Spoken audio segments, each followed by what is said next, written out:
Hello guys! Hello, this is for Leo. Leo, welcome dito sa aking channel. Tingnan natin Leo kung anong messages ang kailangan mong marinig sa ngayon. So, kung bago kayo sa channel ko, please like, share, and subscribe guys. Okay. Ano to sa mga Leo? Leo, ano ba yung kailangan mong marinig? Ano ba ang kailangan mong marinig, Leo?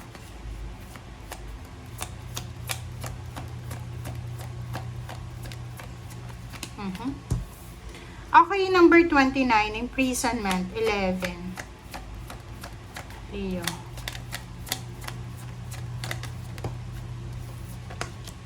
Oh, journey. Wow, ang galing nito. Leo. Ilang taon ka na bang may problema sa pera?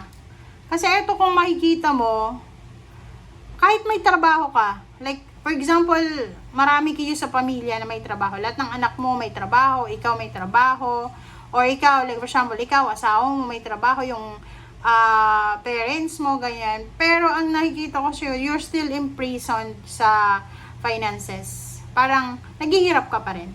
Okay? So, etong barahang to, sinasabi na you are manifesting. Nagmamanifest ka. Yun yung parang everyday prayers mo, night and day prayers mo. Nagpipray ka na sana ang prayers mo dito is sana makaalis ka na sa financial problems. Financial problems to guys hindi to emotional, it's financial. Sana, like ang dami mong restrictions 'di ba? Kailangan mong magantay, kailangan mong may hinihintay ka So, sabi ng bara sa'yo dito, kung ano man yan na minamanifest mo, mangyayari na yan. Okay? It's complete. Okay? Tapos na. Parang sinasabi ng barahan na once na dumating na yung katapusan ng pag-aantay mo, magsisimula ka na ng journey mo. So, you need to pack your things. Pack yourself. Pack yourself talaga. Okay? So, sinasabi ng baraha, ihanda mo. Like, halimbawa ngayon, wala pang nangyayari sa buhay mo. Ready ka dapat palagi. Passport, documents, paperworks na yan, government papers, dapat updated yan. Okay? Sabi ng baraha dito, prepare yourself kasi paalis ka na. Paalis ka na doon sa imprisonment, sa restrictions, paalis ka na sa problema, paalis ka na sa kahirapan. Ikaw ay papunta na doon sa katanyagan, kapayapaan, financial, abundance. Okay? So, kung makikita mo dito, Leo, tingnan mo, 'di ba? Parang sinasabi sa wakas, uusad na kung ano man 'yan na restricted sa buhay mo. Okay? Ano ba? Bakit ba restricted ka?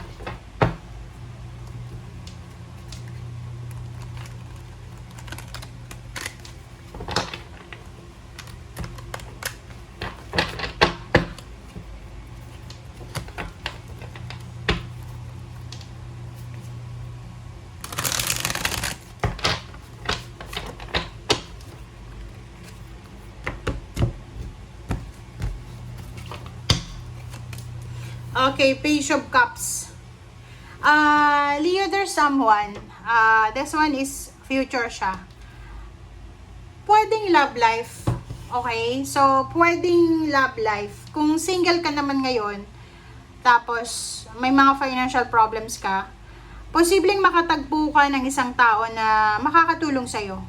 Love life yung i-offer niya sa'yo, pero financially stable siya. Siyempre, pwedeng mag-offer siya sa'yo ng kasal, ialis ka niya sa sitwasyon na yan, tutulungan ka niya, parang ganun.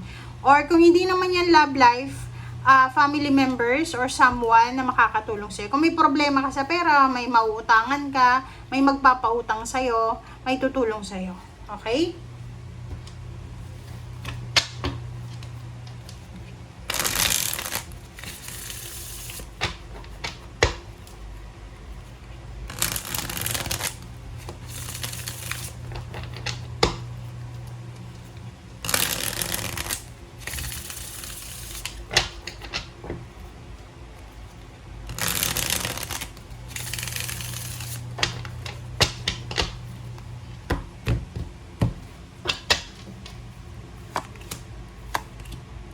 Okay.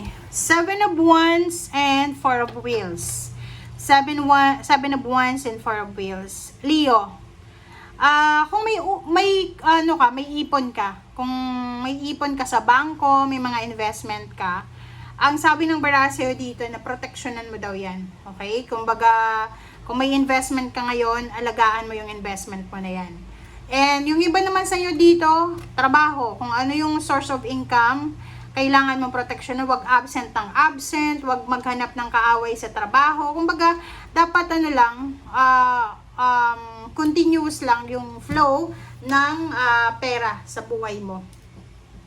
Another sinasabi ng baraha dito na para maproteksyonan mo daw, Leo, ang sarili mo in the future, simulan mo na ngayon ang pag-iipon. Okay? Pakonti-konti lang pero makakaipon. Kaya nga ipon 'di ba?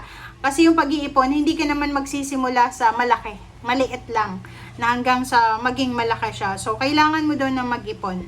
Okay? Para proteksyonan yung sarili mo sa future.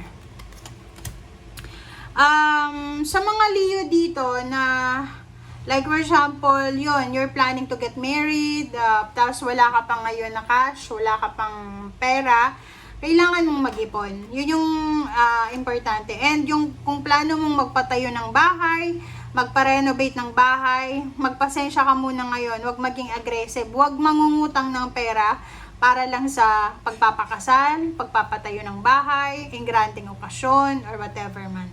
Yun sabi ng baraha. Kailangan yung plano mo na to na selebrasyon, or pagpapatayo ng bahay, pagbili ng bahay, lupa, sasakyan, whatever man, dapat galing yan sa ipon mo, or pwedeng sa, kumbaga hindi yan yung emergency fund mo, or hindi yan utang. Okay. So, Ace of Wands. Wow! Exciting to. So, Leo, ihanda mo yung sarili mo. Ihanda mo yung sarili mo kasi isang parang unforgettable na experience, encounter ang posibleng mangyayari sa buhay mo. So, ano yung ibig sabihin? There's someone na posibleng may in love sa'yo, or ikaw yung may in love. May mga encounter dito na exciting. Medyo parang may darating na tao sa buhay mo na pwedeng magbigay sa'yo ng inspiration, ng confidence, magbibigay sa'yo ng kilig, or magbibigay sa'yo ng motivation. Pwede siyang water sign, pwede din siyang fire sign. Oh, eto sila. Knight of Cups and Page of Cups. Love life nga to. Oh, see you're the Fool. Wow, Leo.